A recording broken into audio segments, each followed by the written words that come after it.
네, 안녕하세요. 오상익입니다. 오늘 두 번째 시간이네요. 지난 시간에 했던 것들을 한번 복습해 볼까요?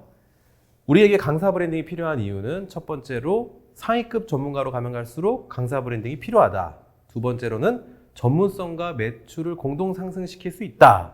세 번째로는 퍼스널 브랜딩을 통해서 다양한 수익 다각화를 추구할 수 있다 말씀드렸죠. 자, 그럼 오늘 두 번째 시간에는 디지털 시대의 강사들의 돈 버는 구조에 대해서 한번 여러분들께 소개해 드릴까 합니다. 지난 시간에 정재경님의 포트폴리오를 보여드렸죠. 이게 10억짜리 포트폴리오라고 여러분들께 말씀드린 거 기억하실 거예요.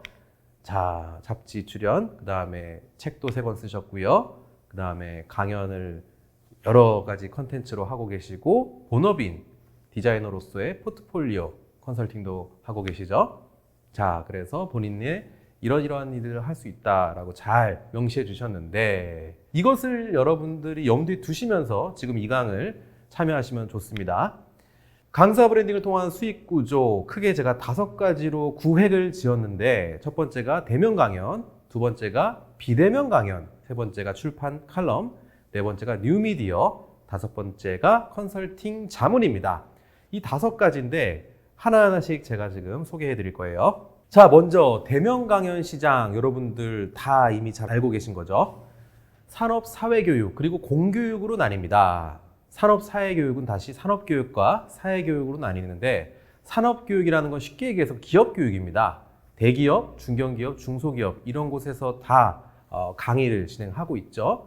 가장 강사님들이 눈독을 들이고 실제로 강연료도 가장 큰 시장이 바로 산업교육 시장입니다. 그래서 여러분들도 고가의 강연료를 받고 싶으시다면 기업 교육을 하셔야 되죠. 자, 두 번째로 사회교육을 한번 볼까요? 정부기관이나 관공서나 지자체, 도서관, 문화센터, 협회, 지역사회 등 이런 곳에서 운영되는 것이 바로 사회교육입니다. 그래서 여기는 강사료는 기업보다 적지만 그래도 두루두루 많이 강연할 수 있는 기회가 주어지는 필드라고 보시면 되고요. 공교육은 잘 아시다시피 초중고 대학교, 그다음에 교육청, 교육지원청, 교육연수원 등이죠. 학교만 공략해서 강의하시는 분들 계십니다. 예를 들어 요즘에는 AI 면접 이런 것들이 좀 대세잖아요. 그러면 이분은 대학교라든지 혹은 교육청 단골로 강의를 나가시는 젊은 강사님이 한 분 있어요. 또한 제가 아는 어떤 분은 기업 교육은 하지 않지만 학교 교육에만 전념해서, 학교 교육이라고 해서 한 50만 원 정도 강연료를 받는다 해도 일주일에 한 5번 정도 강의를 하시고 주 4회 하면은 그래도 1,000만 원 정도는 버시거든요. 그래서 결코 만만히 볼 수 있는 시장이 아니다. 공교육 시장은. 이게 바로 이제 대면 강연 시장입니다. 자, 그럼 두 번째로 비대면 강연 시장은 B2B, B2C, B2G로 나뉘는데요. B2B의 대표 기업으로 얘기하면은 삼성의 이제 계열사 자회사인 멀티캠퍼스, 그리고 휴넷이라는 일을 잘하는 교육회사가 있죠. 세리CEO는 또 삼성 겁니다. 이런 곳은 B2B, 기업 대 기업으로 컨텐츠를 판매하거든요. 그래서 이 멀티캠퍼스에서 본인들이 관계되어 있는 클라이언트들에게 교육 컨텐츠를 납품하는 것이죠. 여기에 강사님들은 본인의 컨텐츠를 여기에 있는 B2B 기업에 제공하고 그것에 대한 판매에 대해서 수익을 나눠 갖는, 쉐어하는 구조로 이해하시면 됩니다. 옆에 사내교육 플랫폼이라는 것은 그 회사가 자체적으로 만든 플랫폼인데, SK는 마이썬이라는 것을 운영 중에 있고요. 현대는 H클래스룸이라는 것이 있는데, 이곳에 들어가는 컨텐츠들도 우리가 다 만들어서 제공할 수 있고 거기에 따른 수익을 창출할 수 있다. 이렇게 이해하시면 되겠습니다. 이게 B2B 시장이고요. B2C는 지금 여러분들과 저와 만나는 라이프 해킹 스쿨 같이 클라이언트와 고객과 바로 만나는 그러한 구조라고 여러분들이 너무나 잘 알고 계시죠. 동종업계로서는 타링, 클래스 101, 클래스 톡 이런 것들이 있는데, 몇몇 군데는 좀 진입장벽이 있지만 어떤 그 플랫폼 기업 같은 경우에는 여러분들이 지금 바로 강의 영상을 스마트폰으로 찍어서 자유롭게 업로드할 수 있는 곳도 있습니다. 그래서 거기서 나오는 이익을 그 플랫폼 기업과 여러분들과 쉐어하는 구조이죠. 이것에 대해서는 제가 뒤에 자세히 설명드릴 거고요. B2G는 말 그대로 이제 공공기관에 납품하는 것입니다. 나라 배움터라는 곳도 있고요. 경기도 같은 경우에는 평생학습 포털 지식이라고 해서 거기 다양한 컨텐츠들이 있는데 그 컨텐츠들을 사갑니다. 그래서 여러분들이 강의 영상을 잘 만들어 놓으면은 지금 보여드렸던 B2B, B2C, B2G에서 다 컨텐츠를 사가거든요. 실제로 저 같은 경우에도 컨텐츠를 여러 군데에 납품을 하고 있습니다. 뭐 크진 않더라도 매달 고정적인 수익원이 들어올 수 있는 구조죠. 다음으로 출판 칼럼 시장인데 뭐 책을 쓰면은 인쇄 수익이 있겠죠. 신인 작가들은 대개 한 7%를 받는데 베스트셀러는 뭐 10% 이상을 받기도 합니다. 그리고 신문과 매거진, 사보 등의 칼럼을 기고하면 거기에 따른 원고료를 받을 수가 있겠죠. 그래서 지식 전문가로 갈수록 강사가 또 브랜딩을 잘할수록 당신이 강연한 내용에 대해서 글로 좀 적어서 우리한테 보내달라라는 요청을 받게 됩니다. 그래서 이것도 하나의 수익원이 될 수가 있겠고요. 네 번째, 뉴미디어입니다. 잘 아시다시피 뉴미디어의 최첨단에 서 있는 것은 바로 유튜브죠. 유튜브가 광고 수익만 있다고 생각하시면 오산이에요. 유튜브 콘텐츠를 VOD로 판매할 수도 있습니다.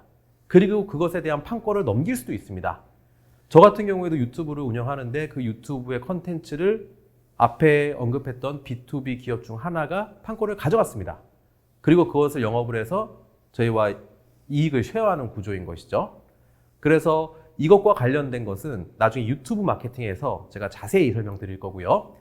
OTT 서비스라고 하는 것은 오버 더 탑이라고 해서 스트리밍, 동영상 스트리밍 서비스 잘 아시죠? 또 통신사나 플랫폼 기업에서도 여러분들의 컨텐츠를 사갑니다. 예를 들어 모 통신사는 통신사끼리 경쟁이 치열하잖아요. 그러니까 자체 고객들을 위해서 프리미엄 서비스를 제공하고자 강사님들에게 부탁을 합니다. 이러이러한 컨텐츠를 한 10강 혹은 100강 찍어서 저희한테 납품하세요. 그러면 저희가 목돈을 드릴게요. 이런 제안을 하기도 합니다. 통신사도 그렇고요. 뭐 카카오 TV 같은 곳에서도 제가 아는 건강 컨텐츠 관련된 강사님은 숏폼, 그러니까 짧은 형식의 영상을 한 100개 정도 찍어서 우리랑 수익을 쉐어하자라는 제안을 받고서 그 컨텐츠를 열심히 납품하고 있다고 합니다. 그래서 지금 새롭게 론칭하는 카카오의 구독 플랫폼 큐레이션 보드라는 게 있는데 여러분들 다 쓰시는 카카오톡에 이제 여러분들이 창작자로서 수익을 창출할 수 있는 메뉴가 곧 생기거든요. 그래서 여러분들이 이 큐레이션 보드라는 것도 잘 연구를 하신다면 내가 만든 컨텐츠를 여러 군데에 뿌릴 수 있다라는 정도로 여러분들이 이해를 하시고 적용하실 수도 있습니다. 그러니까 카카오 같은 경우에는 전 국민이 쓰는 거잖아요. 거기에 여러분들 컨텐츠를 클릭해서 수익이 생기면 카카오랑 여러분들하고 나눠 갖는 구조예요. 그래서 제가 지금 이거 시작하려고 하고 있거든요. 그래서 이런 뉴미디어 시장도 여러분들이 꼭 염두에 두셔야 된다 말씀드리고요. 마지막으로 컨설팅 자문입니다. 여러분들이 강사 브랜딩을 통해서 전문가로 인정을 받으면 당연히 컨설팅을 해달라고 요청하겠죠. 저 같은 경우에도 컨설팅을 진행을 하고요. 실제로 300만 원 정도로 진행을 하고 있습니다. 그래서 여러분들이 지금 아주 저렴하게 듣고 계신 거죠. 그 다음 내 분야의 전문성이 인정을 받게 되면은 여러 기관으로부터 자문위원을 해달라, 아니면은 이사를 해달라, 사회이사를 해달라, 이런 식으로 다양한 외부 활동을 하게 됩니다. 그로 인해서 활동비를 또 받게 되거든요. 그러니까 지식 전문가로 가면 갈수록 여러 가지 수익원을 창출할 수 있다라고 여러분들이 이해하실 수 있을 것입니다. 자, 그래서 제가 지금 말씀드린 거 정리할게요. 첫 번째, 대면 강연 시장을 말씀드렸죠. 기업체라든가 관공서라든가 학교 등등 내가 어떤 분야에 들어가서 외부 강연을 할 것인지 고민해 보시고, 비대면 강연은 이런 온라인 클래스, 요즘에는 또 온라인 클래스가 대세이다 보니까 집에서 촬영해서 간단한 편집을 하고 업로드를 해서 플랫폼 기업과 뭐 5대5, 7대3, 9대1로 나눠 갖는 그런 구조가 있다. 이 부분을 여러분들이 가장 관심이 있을 것 같네요. 세 번째, 출판 칼럼. 내가 이제 강연을 하고 있으면 그 강연한 것을 그대로 속기록처럼 적어서 글을 쓸 수 있잖아요. 그럼 글이 분량이 많아지면 그게 책이 되는 것이죠. 단문은 칼럼이 되는 것이고요. 그런 식으로 수익을 얻을 수가 있겠다. 인쇄 수익, 원고 수익. 그 다음 뉴미디어로 유튜브. 유튜브는 뒤에서 자세히 설명드리겠지만 유튜브로 해서 광고 수익을 버는 것이 아니라 유튜브를 통해서 내가 어떠한 것을 할 것인지에 대해서 세팅만 잘 하시면은 얼마든지 VOD 판매라든지 혹은 그것과 관련된 별도의 부가적인 수익을 낼 수 있다. 협찬 등등의 말씀을 드리고요. OTT 서비스 제가 말씀드렸죠. 통신사라든지 플랫폼 기업들에서 다 여러분들의 컨텐츠를 사가기 위해서 지금 출혈 경쟁을 하고 있다. 여러분들이 기억하시고, 마지막 컨설팅 자문, 여러분 분야의 전문가로 되면서 여러 가지 자문 활동을 통해 자문료 수익, 컨설팅 수익을 벌 수 있다라고 말씀드릴 수 있겠네요. 자, 그래서 이번에 2강의 과제입니다. 나에게 적합한 강연 시장 조사하기인데요. 내가 수익을 낼 수 있는 강연 시장은 어떤 곳인지 적어보기.